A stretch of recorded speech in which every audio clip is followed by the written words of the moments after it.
Jēkabpilietis Normunds Pastars valsts svētkos Rīgas pilī saņēmis Viestura ordeņa pirmās pakāpes zeltītu goda zīmi par sevišķiem nopelniem Latvijas valsts labā.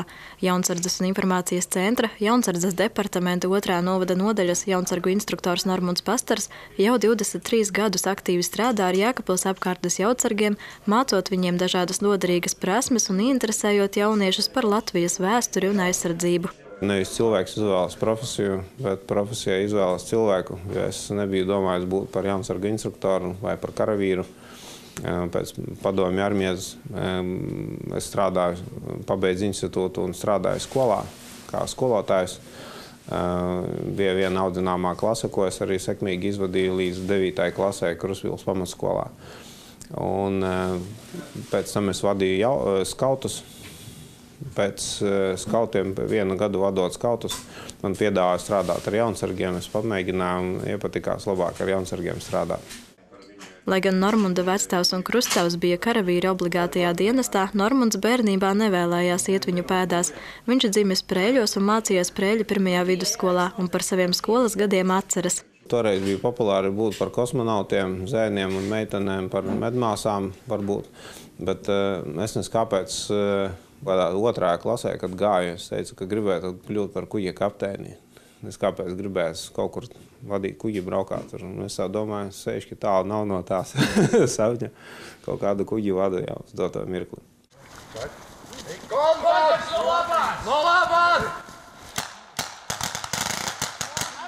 Darbs ar jaunsargiem ir atbildīgs, bet arī interesants, jo mācības to tiek ne tikai klasē, bet arī brīvā dabā, turklāt ir iespēja piedalīties visādās sacensībās un nometnēs.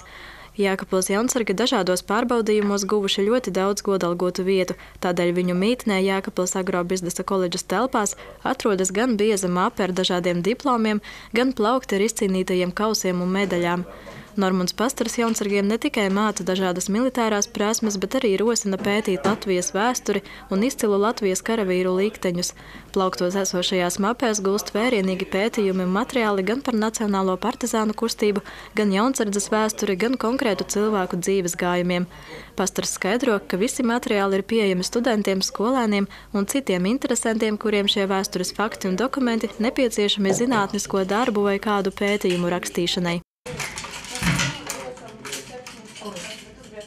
Jēkabpils jaunsargi lauž stereotipu par to, ka jauniešiem neinteresē Latvijas vēsture un mūsu valsts.